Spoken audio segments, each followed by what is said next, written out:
This is my 2019 in review video, and I am filming it today on Friday, April 10th, 2020. So I am just a short 4 months behind schedule, but I will talk about later in the video why I didn't film it right at the end of 2019 as one would expect. Really, to jump right into it, um, if I could use a facial expression to describe 2019, it'd definitely be with just one like. 2019 was okay. It really wasn't great. I would say the first half of 2019 was worse, but as I just said that, I started thinking about the second half of 2019, and that was really crappy too. So I don't know which half was worse. But towards the end of 2018, my fall 2018 semester, I kind of started doubting what I was studying. I wasn't really sure if I really wanted to be in that major anymore, so I decided to stick with it through spring 2019 semester. And I knew really right when the spring 2019 semester started, I was not where I wanted to be. I wanted to change my study. And that coupled with really just being bored in school, unmotivated, and being really, really far away from home, because it kind of got to me, and I just got into this really, really like blah like state. I didn't want to do anything. I was just, I don't say miserable because I wasn't miserable, but I was not happy. Um, I spent most days just like sleeping, not doing anything. I just was not where I wanted to be. And also during my spring 2019 semester, I got hit with a lot of unfortunate life events or happenings. When my cat was killed, the cat that I've had since I was 4, it was really, really sad. She was still had plenty of life left. I know she have get her when I was 4 makes her sound old, but she was alive, lively kitty, my little Nala. And also like a week after my cat was killed, my grandmother passed away, and that was more. I don't. I was. I don't want to say it was super sad. It's obviously very sad, but she suffered from Alzheimer's for a really, really long time. And she'd spent the past, I think, 3 or 4 years, just miserable. And so her passing almost came as a relief because we were finally really happy that she was able to move on, and not be in pain and hurting anymore. It was sad for me because she's the only grandparent that I've ever known. My grandfathers passed away before I was born, and she's the only grandmother that I really talk to, have contact with. And I do have memories of her when I was little. So that was really sad for me. It was kind of like losing an era of my family, for lack of better words. And just so you know, I have things over here that I'm looking at, like notes. So if you see me looking over here, that's why. But anyways, so finally my spring 2019 semester ended, and I was able to come home. I decided at the end of that semester that I wasn't going to stay at Texas A&M. I decided to transfer to university closer to home because I also changed my major to criminal justice, and I didn't really see the point at staying at Texas A&M and paying all that much money if I wasn't going to stay with their engineering program.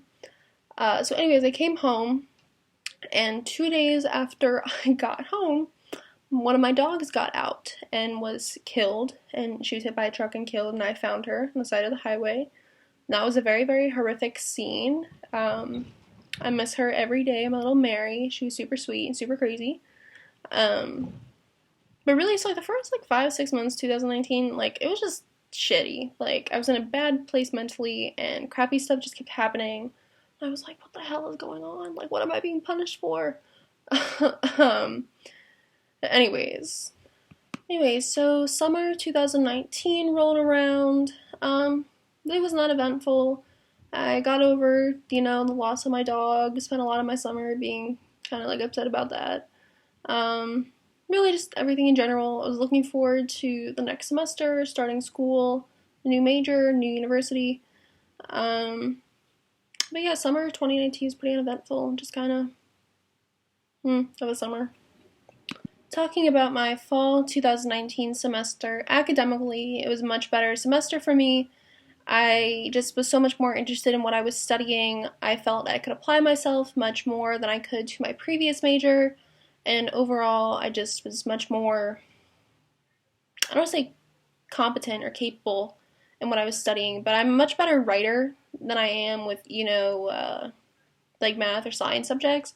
And so this semester it was a lot more of like critical thinking and writing, and so that just becomes more naturally to me. So I was able to feel better about what I was doing. However, towards the end of my 2018 semester, I went through some things that, frankly, no one should ever really have to go through. I would say nothing medically. I'm not sick or anything like that.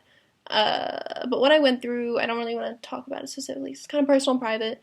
It really like knocked me on my ass for a while. It really made me question my self-worth, my self-esteem, and put me in just a bad place mentally. And so for a while, I didn't see any worth in myself. I just kind of was in this bad, like, I'm not worth anything state. I didn't really find it worthwhile to apply myself to anything. And I was so unmotivated and just honestly, like, out of it. But towards the end of my fall 2018 semester, I did apply and was offered an internship in Washington, D.C., working for the Public Defender Service. And I took it. I worked as an investigative intern doing lots of research, which was really cool. So I moved to Arlington, Virginia for that. However, the time that I started was really rough because I just was not in a good place mentally.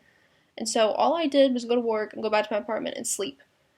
And I withdrew from everybody. I got off social media. I took a break from everything. Basically, I didn't want to interact with anybody. I just wanted to be like as non-existent as I could be. And it took me a while to work myself out of that funk and really start focusing on other things and realizing, like the longer you keep yourself in this, like you're just wasting your own time. I kept trying to say like, you're allowed to feel sad, you're allowed to feel pain, you're allowed to acknowledge it. But I wasn't just acknowledging it, I was living it. I wasn't saying, oh, I'm hurt, and then moving on. I was saying, oh, I'm hurt, and I'm going to let it stop my life. And I should not have done that. But I'm feeling a lot better now. I've worked myself out of that. The situation has kind of been rectified, in a sense. But I'm doing so much better now. Unfortunately, I just got word that my internship was ended because of COVID, so I'm not really sure what my next steps are. However, I definitely screwed myself a little bit because I really like full-time working and being at school part-time. It's what I did this semester instead of being a full-time student. And so now I really don't want to go back to being a full-time student. I want to pick up another, like a full-time job that still has to do with what I'm studying. So I might look towards doing something for that instead of going back to school full-time in the fall. Not really sure yet. But anyways, that's where I am right now in my stage of life, and that is what's going on. So, what could I have done differently in 2019? Well, for one thing, the biggest thing that I did in 2019 was I let myself dwell on so much negativity. I let it consume my life, and really I let things that were out of my control take over my life. So if bad things happen to you or you get stuck in an unfortunate situation, you're allowed to feel bad. You're allowed to acknowledge your pain, and you should by all means do that, but do not let yourself get stuck in it and make that your life, Don't build walls around yourself because you're just going to have to break them down later. And I built my walls like so thick. It was so hard to get myself out of that mentality, out of those situations. But I did it. And now I'm here. I'm feeling so much better. And I really just learned you can't blame yourself. So going forward, what my goal is to do is not to just let myself keep focusing on the negative and saying like, oh, poor me, poor me, poor me. I'm going to start trying to be like, all right, this happened, this happened, what can I do now? Like, what's my next step? Because I don't want to waste any more time. I wasted days, weeks, probably even, months to an extent, letting what could have been great days, happy days, just slip by because I chose to focus on the negative instead. So moving forward to the rest of 2020, because we're already a third of the way through it. I feel like this whole video has been like super depressing, and I do want to clarify, like, I'm not in a bad state anymore. I'm perfectly happy on my day-to-day. I feel really good. I have lots of things I'm looking forward to. I'm a little conflicted right now though, because I really enjoyed working full-time these past months and being a student part-time, and I kind of want to keep that up. So I'm a little unsure if I'm going to go back to being a student full-time or if I'm going to try to find a full-time job and work part-time or do school part-time. I really don't know. Any advice or like input on that from people who have done that would be mucho appreciated. But yeah, I don't really know what else to say. Thank you for watching if you made it this far. I mean, I had a lot of bloopers this time around, but I don't think I'm gonna make a blooper video because it's literally just me not being able to talk. I don't know. But thank you, seriously, if you made it this far. Thank you for watching. I really do appreciate it. And as always, I'm totally open to any discussions about, anything. So just hit me up.